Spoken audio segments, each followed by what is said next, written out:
everybody, it is Julie. Welcome back to Pages and Pens. Today I am here with an all-inclusive, one-stop shop, all you need to know to start a Booktube channel.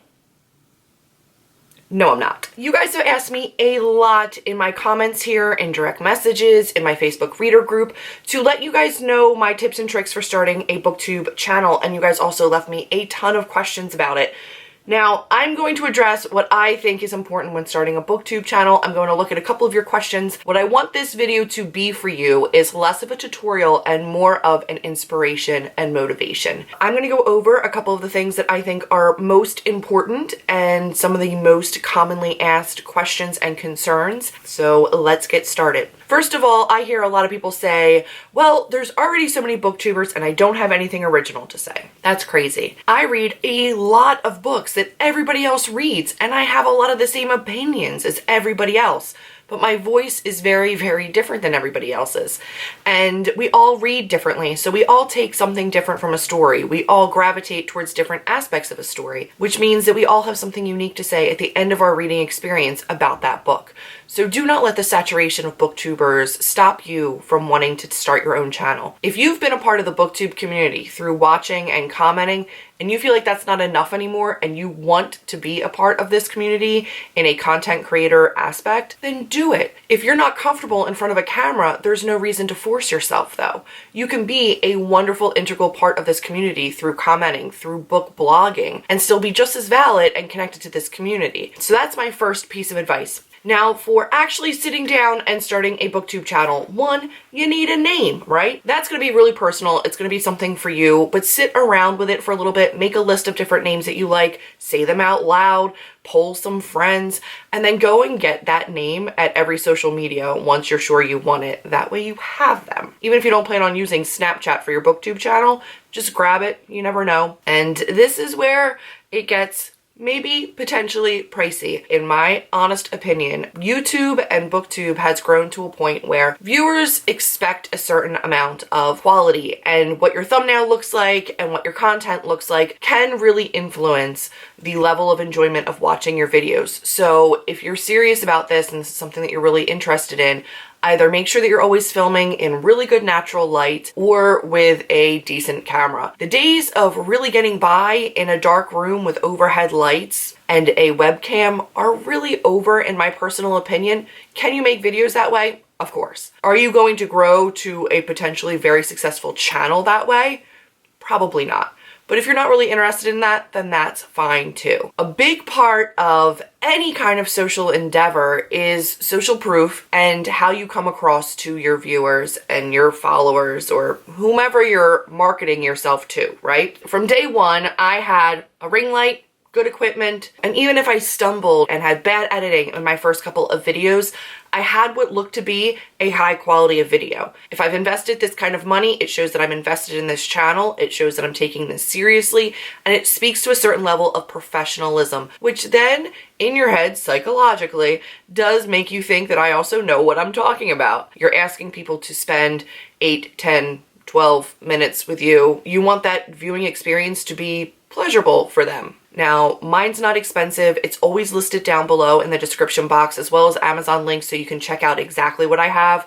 They're not affiliate codes. It's just so you guys know what I'm using. But again, remember, you can start it however you want, but in terms of growth, I think that quality is important. A lot of people ask me how to get comfortable in front of the camera, and one of my best pieces of advice, if you're starting a Booktube channel and really, really nervous about talking to a camera, sit down and practice. It's strange at first talking to a camera. There's nothing wrong with filming a couple videos, doing different takes, editing, and just playing around. It gives you time to play around with editing, and it gives you time to play around with just speaking to a camera. So practice. I will also say that I think another big part of this is knowing what you want to record before you sit down. That really does help diminish some of the nerves and also a lot of your editing process afterwards. If you are unsure of what you want to say, maybe write it out a little bit, practice that. You don't want to be looking down and reading from something as you're speaking. You want to at least have a general idea of what you want to talk about so that you're not sitting down and winging it, which leads to a lot more stuttering and ums, and that then becomes a hassle in editing. In terms of also not reading and engaging with your followers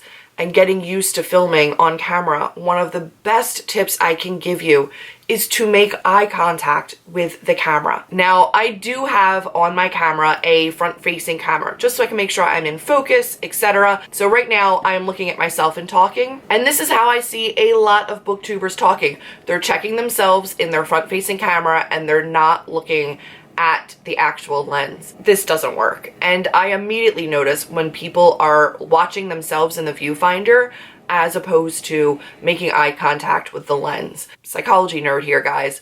But the psychology of eye contact in terms of building relationships with people is so important. It's really vital for me personally to make eye contact with the actual camera lens, thereby making eye contact with you. I want you to know that when I'm filming, when I'm talking, when I'm discussing these books, I'm looking at you. So yes, I'm sitting in front of a lens. I am talking to a dot on a camera.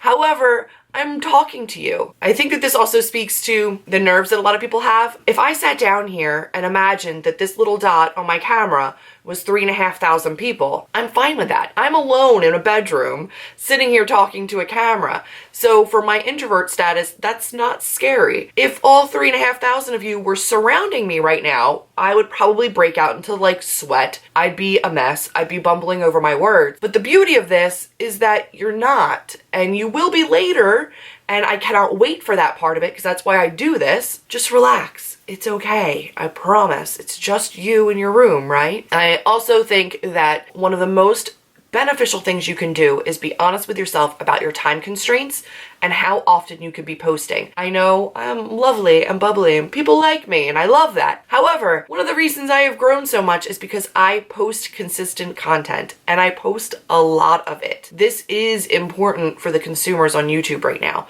I post every Monday, Wednesday, Friday, and Saturday. I don't think that that's necessary for you, and if that doesn't work for your time constraints and the kind of time that you have to film, that is okay. Even if you only post once a week, that's fine. What is important is having a regular posting schedule. So if you're only going to post once a week, let your viewers know it's going to be every Saturday, every Wednesday, whenever it's gonna be. A lot of people might only be coming once or twice a week. And if they know that you post on a certain day and they really enjoy your voice and your content, they'll come that day. And then you don't get lost in their subscriber list. Anybody who says, my channel's not growing, I don't know what to do, I can't get subscribers. Okay, how's your video quality?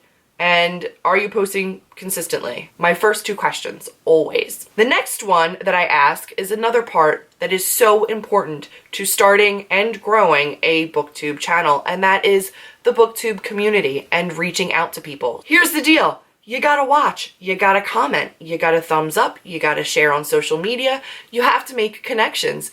And not just have to, but you should want to. If you are dying to become a part of this Booktube community, it's because you realize what a great community it is. I am so happy to have been making bookish friends, and I am thrilled to be networking and reaching out to and building relationships with other booktubers. My desire to be a fully ingrained part of the Booktube community has led me to starting my Facebook buddy read group. It started my traveling book where I can then buddy read with you guys. It is one of the most amazing parts of this entire process to sit down and respond to comments and talk to you guys. Don't stay within your little bubble. Go out and comment and share and engage with people. Reach out to them in messages and emails and ask if they want to do a collab or if they'd like to buddy read a book. Don't short yourself on the experience. Be engaged. Also, be respectful. Do not be commenting on everybody's videos. Hey, I have this video, go check it out. If you're in some kind of a group on Facebook or a list on Twitter, don't be always self-promoting. It's really, really off-putting. Every now and then, it's fine, I think, to throw in a link or two, let people know, like, hey, I'm here. Keep the self-promotion to a minimum. Keep the engaging comments high. So watch their video, comment intelligently, reference something in their video, let them know what you really love about their channel, and that's how you can start to build some relationships. That's super, super vital to both starting and growing a Booktube channel. That's my chunk of advice, guys.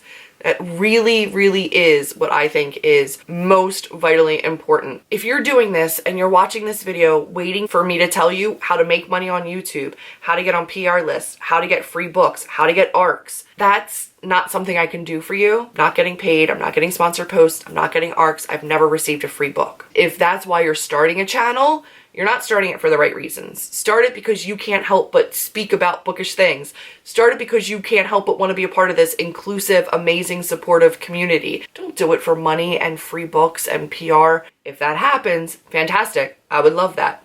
I would love that. But it's not why I'm doing this, and it shouldn't be why you do it either. So that's my little caveat. Let's get into the questions. Sylvia actually asked a question. She asked about jump cuts and editing. Yes, I think they're necessary. You should be doing whatever you can to make your content run as smoothly as possible. If removing a pause or a long breath or a silence or an or a like or a so then makes your video look choppy and really jerky and weird, leave it. A couple of them is not going to kill you. However, in general, you do want to make sure that you are using your edits to remove those kinds of things, thereby shortening your content and making it a little bit easier to consume. A lot of people will not even click on a video that's 20-25 minutes long. I don't think it's the end-all be-all, especially if you're very succinct and straightforward. If you're doing a top 5 Wednesday, your raw footage is 5-6 minutes and there's really not very many errors, go ahead and upload it. Like, I don't think that's going to make or break your channel. Books, Beauty, and Dogs asks, what do I use to edit and how long does it take me to edit? Usually it takes me anywhere from a half hour to that playlist book tag took me 4 hours to edit. It really varies on how long your raw footage is, which speaks again to knowing what you want to say before you sit down. The more prepared you are when you sit down, the shorter your editing time will be later. I use iMovie to edit because that's what's on my Mac and it works for me. I know somebody else asked me how I insert pictures, but honestly, it's different for every different kind of editing software. It's a pain in the butt. I hate doing it, but it is important. You guys seem to like it. Legitimately put in a Google search for how to in any different kind of editing software, and it will tell you, but I'm not the person to come to for technical tutorials. Also, how do you come up with video ideas and original ideas and or original books to talk about? I got this one a lot. I can see where your concerns are, so let me just go over. Sometimes ideas just come to you. My Labyrinth book tag came to me because I'm really passionate about the Labyrinth. There's something that specifically you are passionate about that you can also make into a tag or you can also talk about. There's favorite books from your childhood or favorite books that you've read recently. Ideas come to you, but let's be honest. I do a lot of videos that a lot of other people do.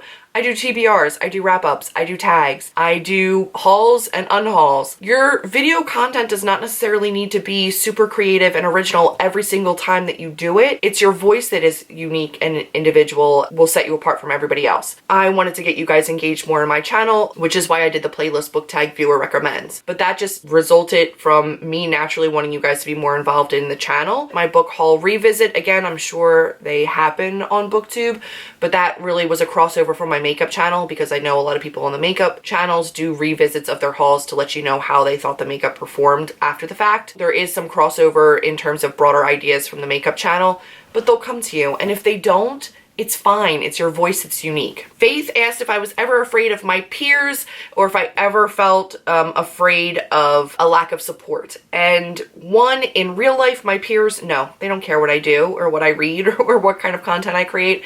In terms of my peers here on Booktube, again, no, this is not a community that you should be fearful of joining. I have not encountered a mean-spirited person on Booktube yet. I've yet to have a mean comment. If anything, people have just said, hey, I've got a difference of opinion than you, and we can talk about that. But no, in terms of this Booktube community, it's so welcoming that I was never afraid of that, and I don't think you should be either. How do I get comfortable in front of a camera? Amanda asked, and I already addressed that. Practice, practice, practice, and just know it's just you and a lens in the room. There's nothing to be afraid of. How to grow a channel. Again, I've already addressed that in all of my other tips earlier. How do you get over cringing at your own voice? I don't mind my voice, so I'm okay with that. Guys, I think that's everything. Just know that if you want to be a part of this community, there's room for you here. There's room for your voice. I think you should do it. If you have a specific question, something that I did not get to in this video, which is likely, just comment it down below and I will do my very best to respond and let you guys know my particular thoughts on that question or comment. All I can do is give you the confidence to go ahead and do it. I can only just give you the encouragement to let you know that I think your voice is important and worthy of being heard, and that I hope at some point I do hear it here. If you liked this video, give me a big thumbs up, click subscribe, and I will see all of you in my next video. Bye, guys.